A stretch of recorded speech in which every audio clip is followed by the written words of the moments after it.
కార్యక్రమాన్ని ప్రారంభించే ముందుగా గురువు గారికి ధన్యవాదాలు తెలుపుకుంటూ మరి పాల్గొన్న మీ అందరికీ కృతజ్ఞతలు। कार्यक्रम शुरुआत करने से पहले परम गुरु को धन्यवाद देते हुए इस जूम सेशन में उपस्थित होने के लिए आप सब लोगों को हार्दिक स्वागत किया जा रहा है और धन्यवाद दिया जा रहा है। మరి ఈ రోజు ఈ జ్ఞానం గురించి మరికొన్ని విషయాలు తెలుసుకుందాం।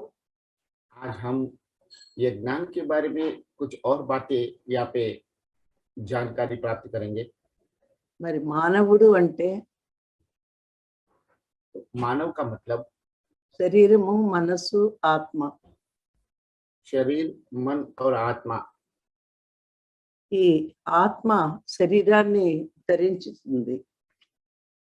आत्मा शरीर का धारण कर चुका है। ఈ శరీరం పని చేయాలంటే మనసు వల్లే శరీరం పని చేస్తూ ఉంటుంది। तो शरीर को कार्य करने के लिए मन के उपयोग मन के द्वारा ही वह कार्य करती है। ఈ మనసు బాహ్య ప్రపంచం వైపు తిరిగినంతసేపు यह मन बाह्य प्रपंच के ऊपर आधारित है तब तक భగవంతుడి గురించి ఆలోచించదు। भगवान के बारे में नहीं सोचता है। ఈ బాహ్య ప్రపంచంలో ఉన్నప్పుడు తన గురించి తాను ఆలోచించుకుంటది, శరీరం గురించి ఆలోచిస్తుంది। बाह्य प्रपंच के ऊपर जब ये व्यस्त रहता है तब वो शरीर के ऊपर ही ध्यान देता है। అలా ఉన్న మనసు మాయకి వశమై इस तरह से रहने वाला मन माया का शिकार होते हुए తనకి ఉన్నవితో తృప్తి పడక जो उनके पास है उससे तृप्त ना होते हुए లేనివన్నీ కావాలి అనుకుంటది। जो नहीं है वो सब प्राप्त करने की इच्छा व्यक्त करती है। ఈ మాయ ఆవహించిన మనసు इस माया के शिकार हुआ मन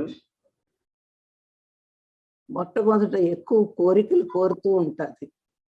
शुरुआत के समय में अनेक इच्छाएं व्यक्त करती रहती है। అవసరమైన కోరికలు కోరడంలో తప్పు లేదు। जो हमें जरूर है उस तरह की इच्छाएं व्यक्त करने में कोई गलती नहीं है। అవసరం లేనివి, जो हमें आवश्यक नहीं है वह నీతి మాలిన కోరికలు, जो अविनीति की तरफ ले जाता है उस तरह की इच्छाएं, పనికిరాని కోరికలు, जो उपयोग में नहीं आने वाले हैं इस तरह की इच्छाएं है। అప్పుడే కష్టాల్లో పడుతుంది। जब व्यक्त करता है तभी वो उस तकलीफों का सामना करना पड़ता है। ఎప్పుడైతే అవసరానికి మించిన కోరికలు ఉంటాయో जब हमें जरूर है उससे अधिक इच्छाएं व्यक्त करते हैं మనిషి కష్టాల్లో పడతాడు। इंसान तकलीफों का शिकार हो जाता है। తృప్తి లేని మానవుడు तृप्त नहीं है ऐसा मानव ఎప్పుడు కష్టాల్లో ఉంటాడు। हमेशा दुखों का शिकार होता है। అందుకే కోరికలు అవసరమా కాదా అని ఆలోచించాలి। इसीलिए इच्छाएं हमें जरूर है कि नहीं इस बारे में हमें सोचना चाहिए। నిత్యమైనవేంటి, అనిత్యమైనవేంటో తెలుసుకోవాలి। नित्य और अनित्य क्या है उसके बारे में जानकारी प्राप्त करना है। అందుకే శంకరాచార్యులు అంటూ ఉంటారు, इसीलिए शंकराचार्य कहते रहते हैं కోరికలు కోరేటప్పుడు నిత్యమైనవి అనిత్యమైనవి తెలుసుకుని కోరుకోవాలి అని। इच्छाएं व्यक्त करने से पहले नित्य और अनित्य क्या है वो जानने के पश्चात ही हमें इच्छा को व्यक्त करना है। సాధన చేసేవాళ్ళు ముందుగా ఈ విషయాన్ని తెలుసుకోవాలి। साधना करने वाले सभी साधक सबसे पहले इन बातों को जानना जरूरी है। అలా తెలుసుకోలేకపోతే इस तरह से यदि वो नहीं जान पाते हैं ఇప్పుడు కష్టాల్లోనే ఉంటారు కానీ భగవంతుడి వైపు తిరగలేరు। हमेशा दुखों के शिकार होते हैं लेकिन भगवान को प्राप्त नहीं कर पाएंगे। ఇక రెండో విషయము మృత్యు భయం। दूसरा मृत्यु डर।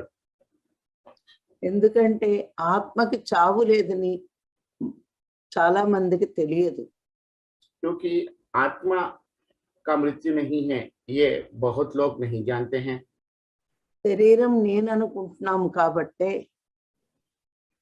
वह खुद शरीर है ऐसा वो सोच रहा है, इसलिए శరీరం నశించిపోతే తాను నశించిపోతాను అనుకుని यदि शरीर का नाश होता है तो वो खुद का भी नाश होता है, ऐसा भाव प्रकट करते हुए మరణం అంటే భయపడుతున్నారు. मृत्यु का डर उन्हें सताता है। కానీ మానవుడు लेकिन मानव మృత్యువునే భయపెట్టగలిగే అంత సమర్థుడు. मृत्यु को भी डरा सकता है, ऐसा सामर्थ्य उनमें है। సృష్టిలో అన్ని జీవులు सृष्टि के सभी जीव మృత్యువుకు భయపడతాయి. मृत्यु से डरते हैं, కానీ మానవుడు యోగంతో సాధనతో మృత్యువుని జయించగలడు. लेकिन मानव योग और साधना के द्वारा मृत्यु को जीत सकता है। కానీ ప్రపంచం వైపు ఉన్న మనసు ఈ విషయం తెలుసుకోలేదు. लेकिन प्रापंचिक विषयों में जो रचित है, ऐसा मन इन बातों को नहीं समझ सकता है। అందుకే మృత్యు భయం పొందుతున్నాడు. इसीलिए मृत्यु का डर उन्हें सताता है। ఎప్పుడైతే మనసు ఆత్మ వైపు తిరుగుతుందో जब मन आत्मा के प्रति व्यस्त रहता है, అప్పుడు ఈ భయం పోతుంది. तब यह डर दूर होता है। ఇక మూడో పాయింట్ దుఃఖం. तीसरा विषय दुख। శరీరం నేననుకోవడం, मैं ही शरीर हूँ ऐसा सोचना, శరీరానికి సంబంధించిన వాళ్ళంతా నా వాళ్ళు అనుకోవడం, शरीर के संबंधित सभी लोग मेरे लोग हैं ऐसा सोचना, వాళ్ళందరూ నా వాళ్ళు అనుకుంటూ వాళ్ళకు వచ్చిన కష్టాలకి బాధపడడం, वो सभी मेरे बंधु है, इसलिए उनको जो तकलीफ आते हैं वो सब मेरे हैं ऐसा सोच के ప్రతి దానికి కూడా దుఃఖపడిపోవడం. हर विषय में वो दुख को व्यक्त करते रहते हैं। మనం అందరితోటి బంధం ఏర్పరచుకున్నాం కాబట్టి हम सबके साथ में बंधन बना चुके हैं, इसलिए మరి ఆ మనసు ప్రతి వాళ్ళకి ఎవరికి ఏది వచ్చినా బాధపడుతూ ఉంటది. हमारा मन किसी को कुछ भी दुख होता है तो वह भी दुखी हो जाता है। ఎవరు చనిపోయినా బాధపడుతుంది. किसी की भी मृत्यु होने के वक्त वो खुद भी दुखी हो जाता है। ఎప్పుడైతే శరీరం నేను కాదు, जब मैं शरीर नहीं हूँ, ఈ బంధాలన్నీ ఈ జన్మ వరకే, ये सारे बंधन सिर्फ यही जन्म के लिए सीमित हैं, ఈ శరీరం మొదలాక వీళ్ళతో సంబంధం ఉండదు, यह शरीर छोड़ने के बाद में इन लोगों से मेरा कोई संबंध नहीं रहता है, ఇవన్నీ తెలుసుకుంటామో यह सब जब हम जान पाते हैं, ఎవరికి ఏం జరిగినా किसी को कुछ भी होने के पश्चात వారి వారి కర్మలను బట్టి वे अपने कर्मों के अनुसार అవి జరుగుతూ ఉంటాయి అని అనుకుంటే ये सब घटित हो रहा है ऐसा सोचने पर అప్పుడు మనకి అంత దుఃఖం ఉండదు. तब हमें उतना दुख नहीं होता है। దుఃఖానికి కారణం బంధమే. दुखों का मूल कारण बंधन ही है। మనకి అన్ని బంధాలు దుఃఖం తీసుకొస్తాయి. हमें सभी बंधन दुख लाते हैं। భగవంతుడితో బంధమే भगवान के प्रति जो बंधन है, దుఃఖం లేని స్థితిలో ఉంటాము.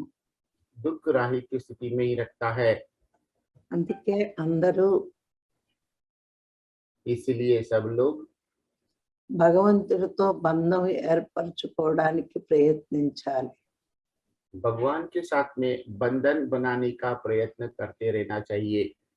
దానికి మార్గమే ధ్యానం. उसका मार्ग ध्यान साधना है। అందుకే అందరూ ధ్యానం చేస్తే इसीलिए सबको ध्यान करते हुए ఈ అన్ని బంధాల్లోంచి रहने पर सभी बंधनों से విడుదల పొందుతారు. मुक्ति पा सकते हैं। అందుకే భగవంతుడితోటే బంధం ఏర్పరచుకోవాలి. इसीलिए भगवान के साथ में ही हमारा संबंध बनाना चाहिए। ఈ మనసు ప్రపంచం వైపు ఉంది. आपका मन प्रापंचिकता पे है। ఇంద్రియాల ద్వారా ప్రపంచంలో విషయాలని इंद्रियों के द्वारा प्रापंचिक सभी विषयों को సేకరిస్తుంది. साकार करता है। అవన్నీ వదిలి वह सब छोड़ते हुए ఈ మనసు ఆత్మ వైపు తిరిగితే यह मन जब आत्मा की ओर घूमता है, ప్రపంచంలో విషయాలను సేకరించిన దానికంటే प्रापंचिक विषयों को प्राप्त करते हैं, उससे अधिक ఆత్మతో ఉంటే ఆనందం. आत्मा के साथ में रहते हुए आनंद प्राप्त होता है। అన్ని దుఃఖాలని పోగొట్టుతుంది. सभी तरह के दुखों को दूर करता है। మరి తర్వాత పాయింట్ సుఖభోగాల మీద ఆశ. दूसरा विषय सुख भोगों के ऊपर आशा, सुख भोगों के ऊपर इच्छा। ఈ మాయ ఆవహించిన మనసు माया का बंधन शिकार हुआ ऐसा मन ఎప్పుడు సుఖాలను కోరుకుంటుంది. हमेशा सुख प्राप्त करने की इच्छाएं व्यक्त करती है। భోగాల్ని కోరుకుంటుంది. भोगों को प्राप्त करने की इच्छा व्यक्त करती है।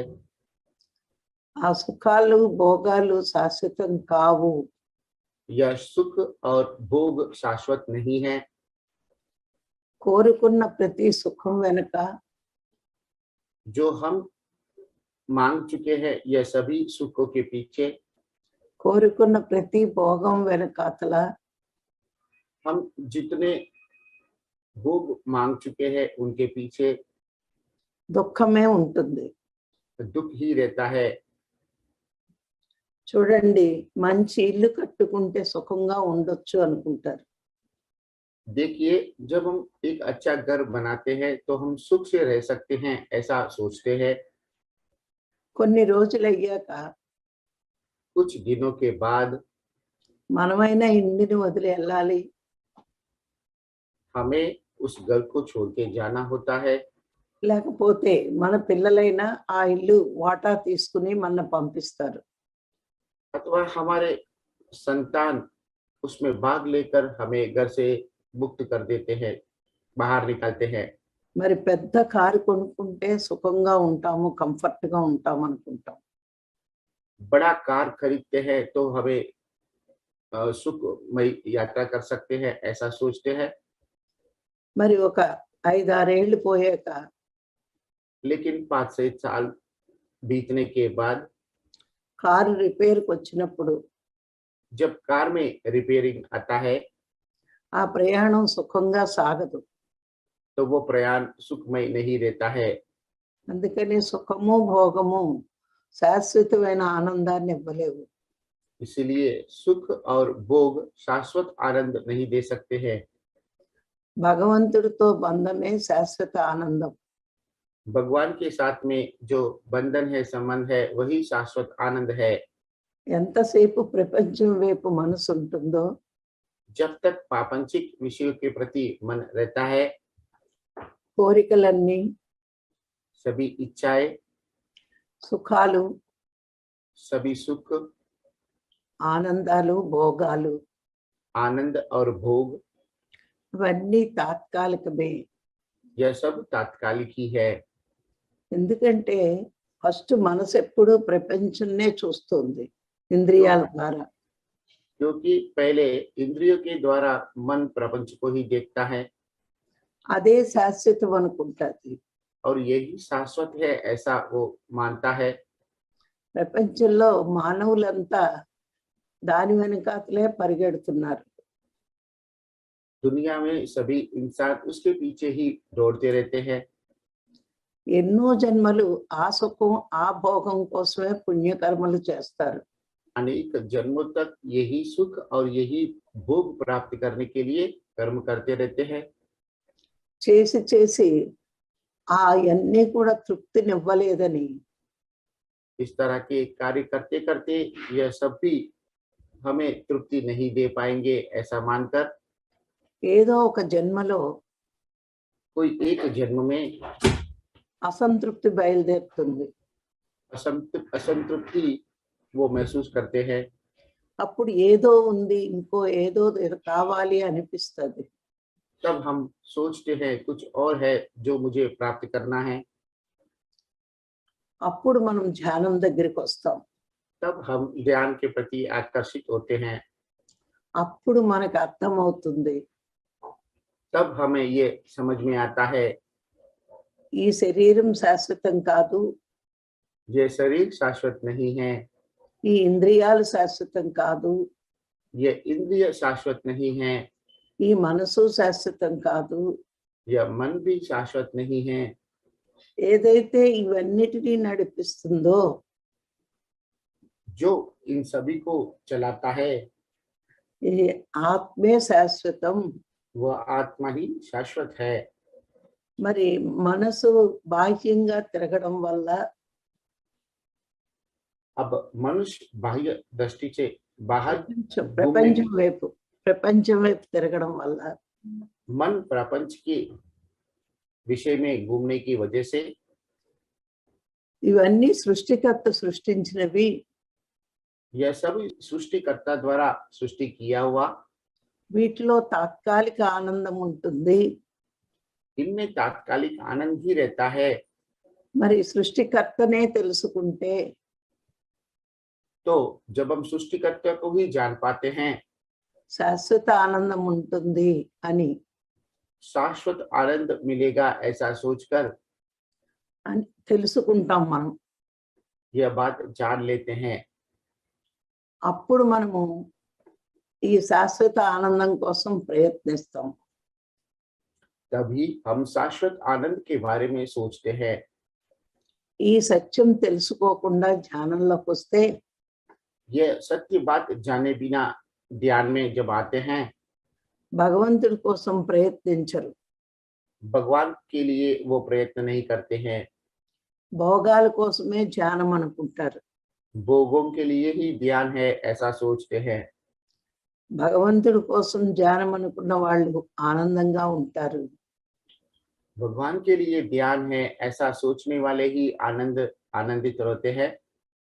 భోగాల కోసం ధ్యానం అనుకున్న వాళ్ళు దుఃఖంలోనే ఉంటారు. ఇంకా भोगों के लिए ध्यान है ऐसा जो सोचते हैं वो अभी भी दुखों में ही रहते हैं।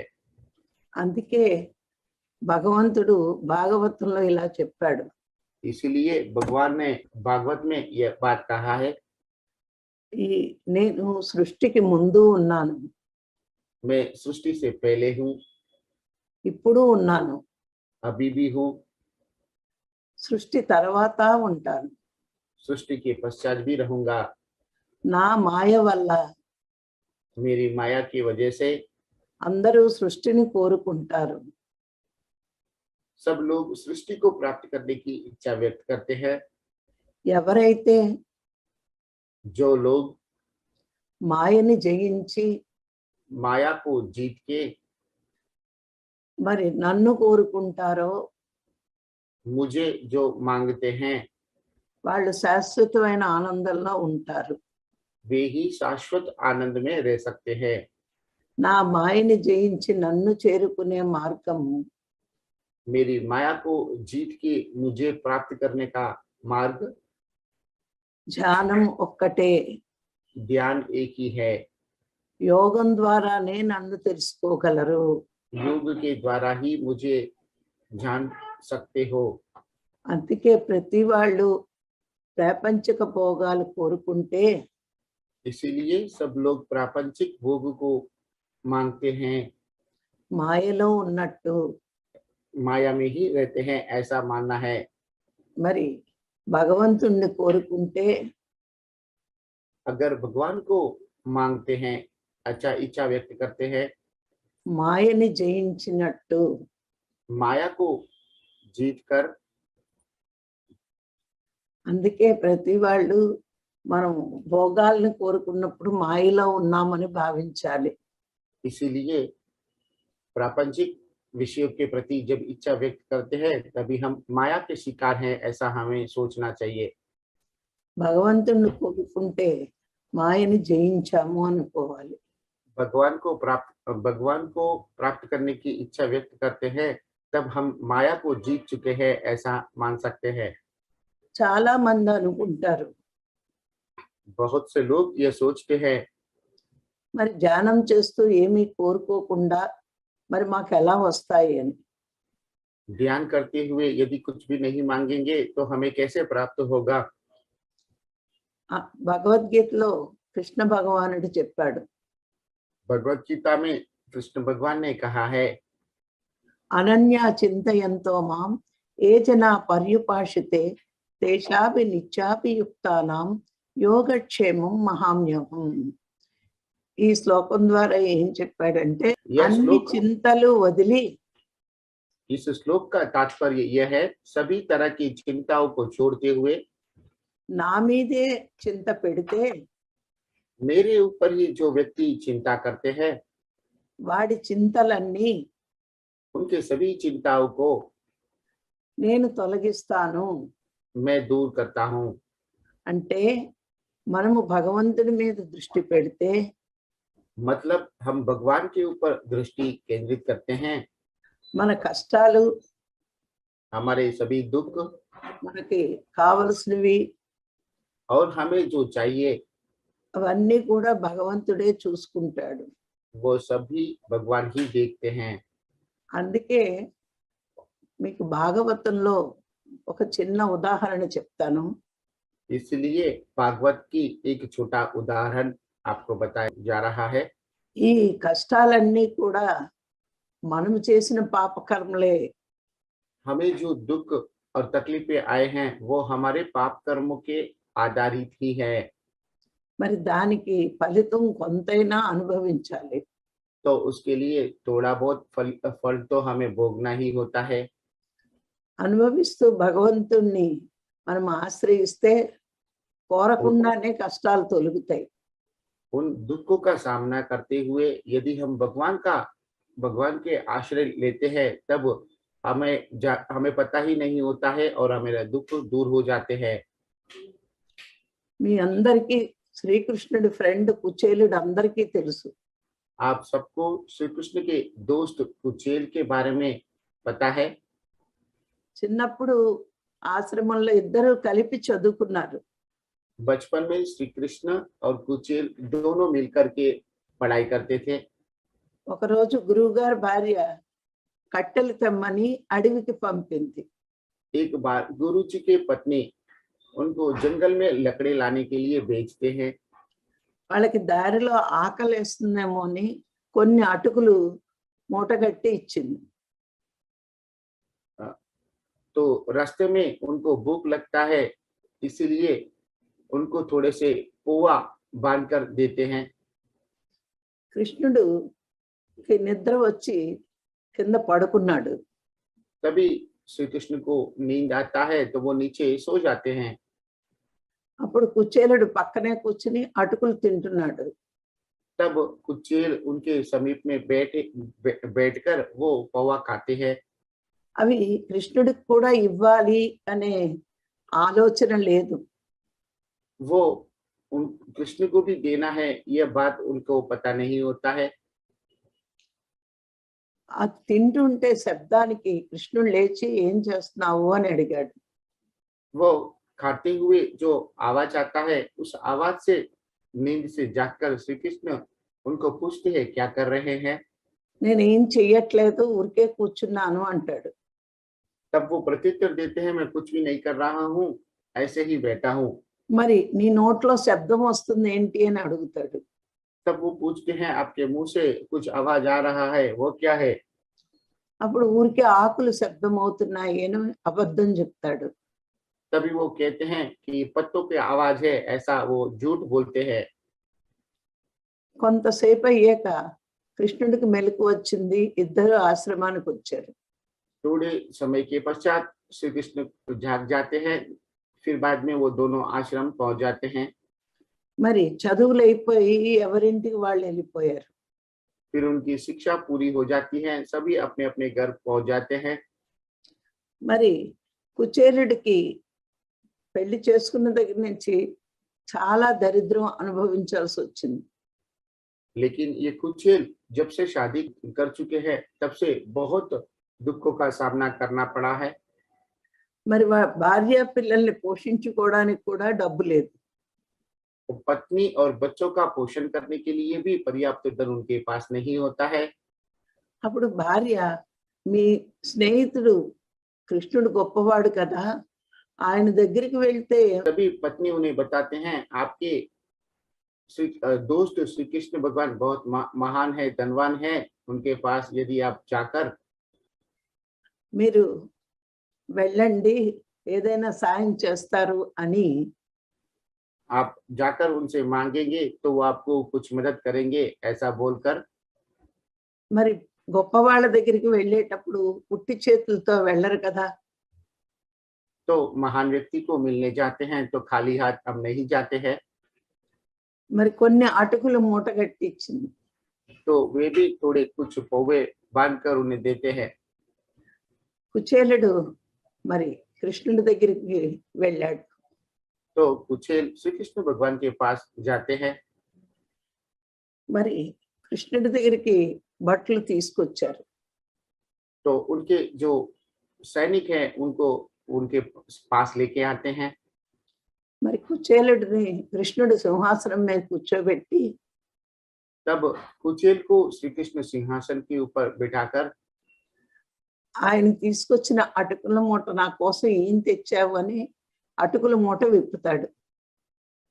तो वो जो पौवा बांध कर उनके पत्नी ने दिया है वो पोटली खोलते हैं, मेरे लिए क्या लाया, ये लाया है क्या करके।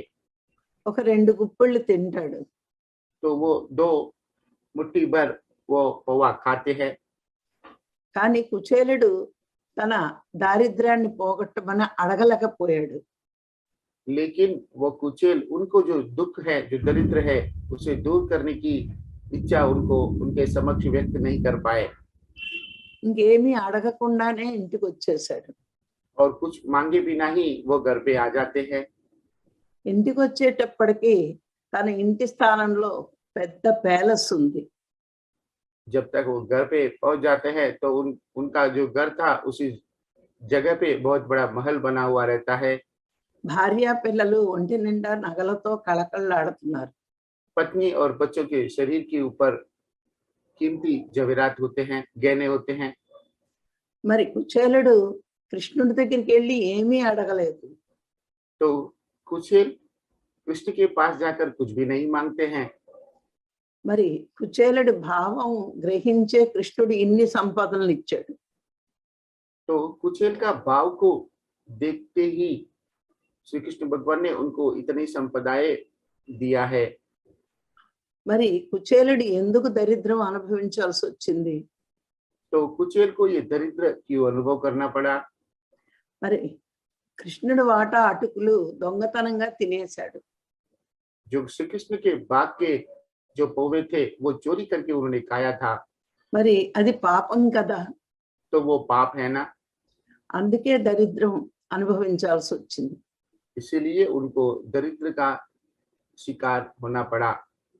మరి కృష్ణుడి దర్శనం చేసినంత మాత్రానే అది పోయింది.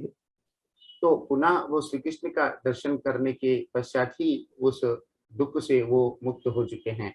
మరి దీన్ని బట్టి మనకి ఏం అర్థమవుతుందంటే तो इस उदाहरण से हमें ये समझ में आता है, భగవంతుణ్ణి కోరకపోయినా भगवान से हम बिना मांगे ही ఆయన్ని ఆశ్రయిస్తే उनका आश्रय लेते हैं, మన కష్టాలు తీరుతాయి అని ఈ కథ వల్ల అర్థమవుతుంది.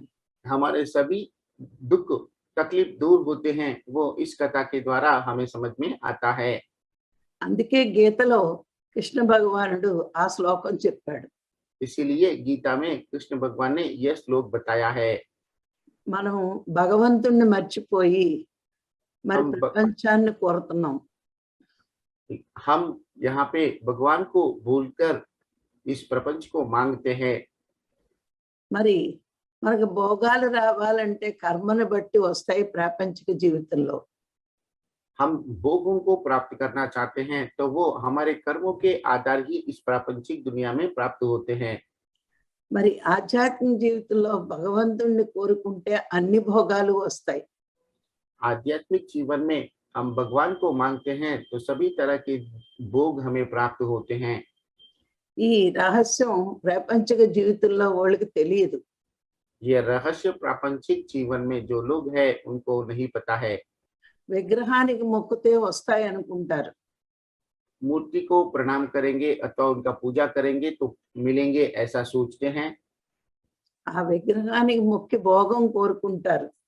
वो उस मूर्ति को प्रणाम करके उनकी पूजा करके वो उनको भोगों को मांगते हैं। కానీ ఆత్మవైపు తిరిగి యోగంలో ఉంటే लेकिन आत्मा की तरफ मुड़ते हुए योग में लीन होते हैं, అన్ని భోగాలు వస్తాయి. सभी तरह के भोग प्राप्त होते हैं।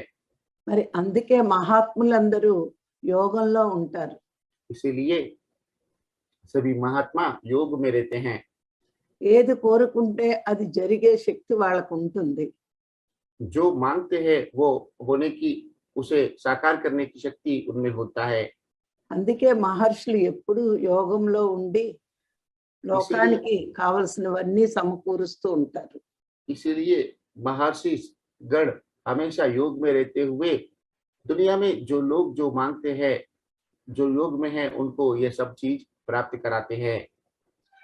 అందుకే మనం కూడా మాయ ఆవహించి ప్రపంచం వైపు కాకుండా इसीलिए हम माया से पूरी तरह से प्रापंचिक दुनिया से परे होकर మాయని వదిలి माया को छोड़ते हुए ఆత్మ వైపు తిరగాలి. आत्मा की तरफ मुड़ना है। అప్పుడు ఆనందకరమైన జీవితం మనకు వస్తుంది.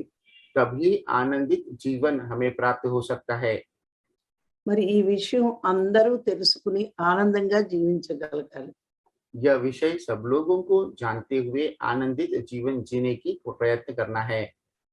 మరి ఈ రోజు ఈ అవకాశాన్ని ఇచ్చిన మీ అందరికీ ధన్యవాదాలు.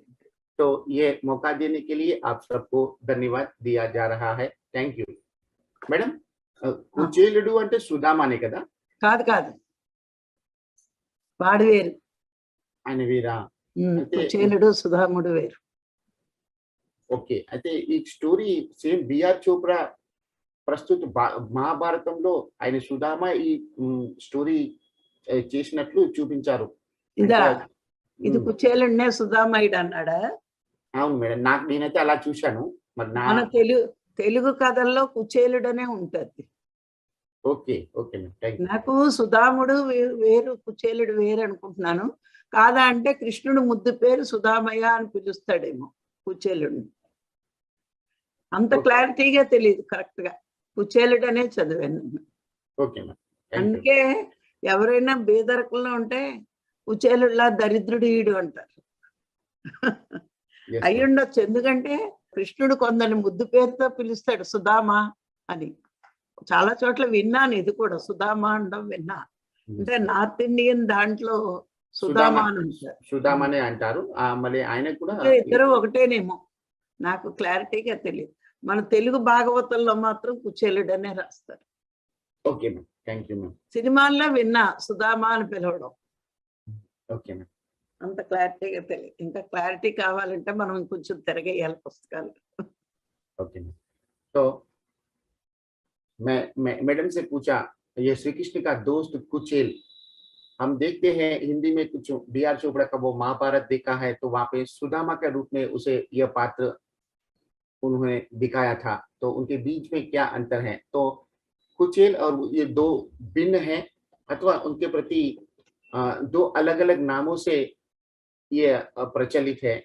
तो इसके बारे में डिटेल में हम और अध्ययन करेंगे तो समझ में आएगा।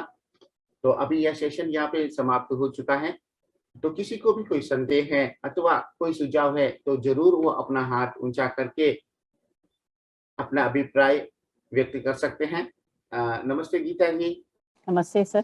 नमस्ते मैम। नमस्ते राजलक्ष्मी माता। कोटि नमस्ते कोटि धन्य, कोटि कोटि प्रणाम। चिरंजीवी सर बहुत अच्छे ट्रांसलेट करते हैं, आपको भी धन्यवाद, प्रणाम। Thank you ma'am. मैडम, आप बहुत ही अच्छी तरह से हर रोज आप कुछ न कुछ बताते हैं, बहुत अच्छी तरह से बताते हैं। इंद्रियों, आपने इंद्रियों और प्रापंचिक ये दोनों शब्द बार बार यूज करते हैं, मुझे इसका क्लैरिटी नहीं हो गया है। అయితే మరి మన సెషన్‌లో ముఖ్యంగా మనం ఇంద్రియాల గురించి, ప్రపంచం గురించి ఎక్కువ మాట్లాడుతూ ఉంటాం. ఈ 2 శబ్దాల గురించి వారికి అవగాహన లేదని చెప్తున్నారు. ఇంద్రియాలు అంటే కళ్ళు, ముక్కు, చెవి, నోరు, सेंसेस, ఇవి బాహ్యమే స్వీకరిస్తుంది బయట విషయాలు. కళ్ళు इंद्रिय का मतलब आंख, कान, मुंह, जीभ, त्वचा इत्यादि जो बाहर की कुछ चीजों को महसूस करता है, 5 उसे सेंसेस। हाँ, जी, उसे इंद्रिय कहते हैं। हाँ, और प्रापंचिक, प्रापंचिक मतलब दुनिया के दुनियादारी वस्तुओं, जो दुनिया में हमें इन चर्म चक्षुओं से जो देखते हैं वो प्रापंचिक। ఈ ఇంద్రియాలు 2 రకాలు ఉంటాయి చిరంజీవి. जी, उन इंद्रिय బాహ్యేంద్రియాలు, अंतरेंद्रियालु। हाँ हाँ हाँ, ये भी एक बार बताया था, सॉरी। हाँ, yes yes, now I remember. दूसरा प्रश्न पूछो। मैडम, हम ये दुनिया में आए हैं तो फैमिली लाइफ में आते हैं तो हमारा ड्यूटी और रिस्पॉन्सिबिलिटी भी होती है, तो इसके पीछे भागदौड़ करने से हम अपना इच्छा भी रखते हैं, नीड रहता है, जरूरत, नीड यानी जरूरत रहता है, तो हमको कहाँ लिमिट करना चाहिए, है ना? कितना हमारा नीड्स होता है, डिजायर होते हैं, तो हम कैसे समझे इसके, हम लोग पार नहीं करना चाहिए, हम इतना ही अपना सीमित रखना चाहिए ताकि हम कभी भी भगवान के ऊपर ध्यान रखें और साथ में साथ अपना नीड और डिजायर को भी पूरी कर सकते। फैमिली लाइफ रहेंगे तो कितने लोगों की फैमिली डिजायर, नीड को पूरा करना पड़ता है ना। Yes madam. మేడం, ఏమంటున్నారంటే మరి ఇప్పుడు మనం ప్రాపంచిక దునియాలో ఫ్యామిలీ ఉంటుంది. ఫ్యామిలీలో మనకు ఎన్నో పనులు మనం చేయవలసి వస్తుంటుంది. ఎన్నో కోరికలు ఉంటాయి, ఎన్నో అవసరాలు ఉంటాయి. మరి ఈ అవసరాలన్నిటిని పొందాలని ప్రయత్నం చేస్తూ ఉంటాము. మరి వాటికి హద్దులు ఏంటి? ఎన్ని కోరికలు, ఎన్ని అవసరాలను మనం తీర్చుకునే ప్రయత్నం చేయాలి? మరి భగవంతుడి వైపు మనం దృష్టి పెట్టాలని చెప్పారు, ప్రాపంచిక వస్తువులపై దృష్టి ఉంచదని మీరు చెప్పారు. మరి మనకు కావాల్సిన అవసరాలు ఎంతవరకు కోరుకోవాలి? వాటికి ఏమైనా హద్దులు ఏమైనా ఉన్నాయా అని అడుగుతున్నారు. మరి ప్రాపంచిక అవసరాలు ఎంతవరకు అవసరమో అంతే. 50% లైఫ్ లో ఆధ్యాత్మికత. ఈ సంవత్సరం ₹1,00,000 వచ్చాయనుకోండి, నెక్స్ట్ సంవత్సరం 10 లక్షలు టార్గెట్ పెట్టేస్తాం. అంటే జీవితం అంతా అదే. అది కాదు, అక్కడతో తృప్తి పడి భగవంతుడి దయ వల్ల నాకు వచ్చిందని నువ్వు ఆత్మ వైపు తిరిగితే అది 50-50 చేస్తున్నట్టు. गीता जी, मैम ने आपका प्रश्न का उत्तर देते हुए ये कहा है, हमारे जीवन में जो अति आवश्यक है उन चीजों के प्रति ही हमें ध्यान देकर उनको ही प्राप्त करने की इच्छा व्यक्त करना चाहिए और हमें पारिवारिक और आध्यात्मिक जीवन को 50-50% में संतुलित करते हुए जीवन जीने की कोशिश करना चाहिए। यदि ये साल में आप मेहनत करके 10 लाख रुपया कमा सकते हो अथवा कमा लिया है, तो हम लोग क्या करते हैं, अगले साल वो 50 लाख कमाने के टारगेट रखते हैं। तो वो 10 लाख से 50 लाख रुपया जो बीच का जो 40 लाख है वो अति है। उसे मांग की वजह से हमारा जो समय है वो भी हम प्रापंचिक दिशा में केंद्रित करते हैं। तो इस तरह से हमारा आध्यात्मिक जीवन का जो श्रेय है वो बिगड़ जाता है। इसीलिए जो हमारी जरूरत है उतने ही लेना है और उसी में रहते हुए प्रापंचिक जीवन को और आध्यात्मिक जीवन को मिडल पाथ में रखना है। 50-50 करते हुए हमारे जीवन को संतुलित करने का प्रयास करना चाहिए। Okay sir, thank you. नहीं, हम कुछ फॉलो करेंगे तभी हमारे बच्चे भी उनको फॉलो करेंगे, राइट? तो इसलिए मैंने पूछा। हमारे डिजायर, नीड होता है, कभी कभी नीड यानी जरूरत और डिजायर इच्छा, तो ये दोनों को हम बैलेंस रखना भी चाहिए। तो हम कुछ करें तभी हमारे बच्चे भी उसको फॉलो कर सकते हैं, इसलिए पूछा मैंने। Thank you madam. మేము మనమేం చేస్తామో మన పిల్లలు కూడా అదే చేస్తారు కదా, అందుకని అది తెలుసుకొని నేను ఆచరించి వారికి కూడా చెప్పాలనే ఉద్దేశంతోనే ఈ క్వశ్చన్ అడిగాను అని చెప్తున్నారు. Thank you Geetaji. Thank you madam, thank you बहुत बहुत धन्यवाद. नमस्ते सारिका जी, अपने आप को अनम्यूट करेंगे, वीडियो ऑन करेंगे. आत्मवंदन जी रंजू सर, आत्मवंदन राजलक्ष्मी माता. हाँ सर, आज हम आपस ज्वाइन हुए आफ्टर 10 days, हम आउट ऑफ सेशन थे जी. हाँ तो सर वही मुझे पूछना था, अभी गीता मैडम ने जैसे पूछे कि हमें जैसे इच्छा तो होती है हमें कि ध्यान करना चाहिए, हम कहाँ पे गए तो भी फिर भी हमें फिर सबको देखकर हमें चलना पड़ता है. तो जैसे आपने बताया 50-50%, तो वही जैसे हम आउट ऑफ स्टेशन है सर, तो फिर हमें मतलब इंद्रिया नहीं पर हम तो किसी फैमिली मेंबर्स के लिए भी हमें उनकी तरफ से चलना पड़ता है. जैसे हमें इच्छा है ध्यान करने की, हमें सुनने की, लेकिन उस वक्त तो उनका मतलब उनके साथ हमें टाइम बिताना पड़ता है. तो उसमें हम कैसे बैलेंस करेंगे खुद को? సార్, ప్రాపంచికంగా మరి ఆధ్యాత్మికంగా రెండింటిని బ్యాలెన్స్ చేయమని చెప్పారు 50-50% అని. సో మన విషయంలో అయితే మనం దాన్ని చేయగలము. మరి ఫ్యామిలీ మెంబర్స్ ఉంటారు, మరి వారికి కూడా మనం కొన్ని బాధ్యతలు ఉంటాయి. మరి ఆ బాధ్యతలో కూడా మనం ఇరుక్కుపోయి వారికి కూడా మనం సరైన న్యాయం చేస్తే మరి ఆ పర్సంటేజ్ ఏమైనా పెరుగుతుందా, దాన్ని కూడా ఎట్లా మనం బ్యాలెన్స్ చేయాలని అడుగుతున్నారు సార్. అంటే నాకు అర్థం కాలేదు. ఇంతకు ముందు సార్ ఇప్పుడు వాళ్ళు చేస్తున్నారా లేదా వాళ్ళ గురించి అడుగుతుందా, ఈవిడ గురించి అడుగుతుందా? అంటే ఇక్కడ ఫ్యామిలీ బాధ్యతలు కూడా తనవే అనుకొని క్వశ్చన్ అడుగుతుంది. అంటే నా బాధ్యతలు నేను చేస్తూ నా పిల్లల బాధ్యతలు కూడా ఉంటాయి కదా, మరి వారికి కూడా కొన్ని అవసరాలు ఉంటాయి కదా. బాధ్యతలు పిల్లలు చూసుకోవాలి. పిల్లలు ఎదిగేదాకా వాడి బాధ్యత ఈవిడిదే. जी जी यस. तो सारिका जी, आपका सवाल का बहुत सुंदर सा जवाब आप गुरुजी ने दिया है. जब तक आपके परिवार के सदस्य है वो जब तक अपने आप को स्वतंत्र रीत से वो अपने आप का पोषण नहीं कर सकते हैं, तब तक ही वो जवाबदारी आपका होता है. जैसे ही वो अपने पैरों पे खुद खड़े हो जाते हैं तब उनकी लिए आपको सोचने की आवश्यकता नहीं होती है. तो आपका ये 50-50% जो प्रापंचिक और आध्यात्मिक जीवन है, जब तक वो आपके ऊपर डिपेंड है तब तक उनकी नीड्स को फुलफिल करने की आवश्यकता आपके ऊपर होती है. जैसे ही वो स्वतंत्र हो जाते हैं, परिपक्व होते हैं, तो उनके ऊपर चिंता करने की आवश्यकता आपको नहीं होती है. तो इस तरह से आप उन दोनों को बैलेंस कर सकते हो. सर और मुझे पूछना था, जैसे अभी हम शादी में गए हैं तो वहां पे मुझे करना है सर ध्यान, लेकिन अगर कोई मतलब मुझे ऐसे लगता है सर कि कोई मतलब ध्यान करना है सर, लेकिन हम जैसे भी शादी के घर में गए तो कोई क्या बोलेगा, ये थिंकिंग हमारे इसमें आ जाती है. नहीं सोचना चाहिए लेकिन आ जाती है, तो उसको भी हम मतलब नहीं करने से भी कुछ नहीं होता क्या, ये पूछना था सर. जैसे हमें ध्यान करना है पर हम नहीं कर पाते.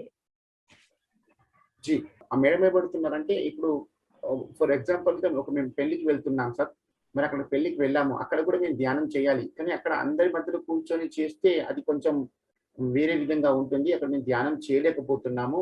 మరి అలాంటి పరిస్థితిలో ఎలా ఈ సాధన చేయాలి, దాని గురించి కూడా ఏమన్నా మీరు సజెషన్ ఇస్తున్నారా అడుగుతున్నాం సార్. పెళ్లికి వెళ్ళొద్దని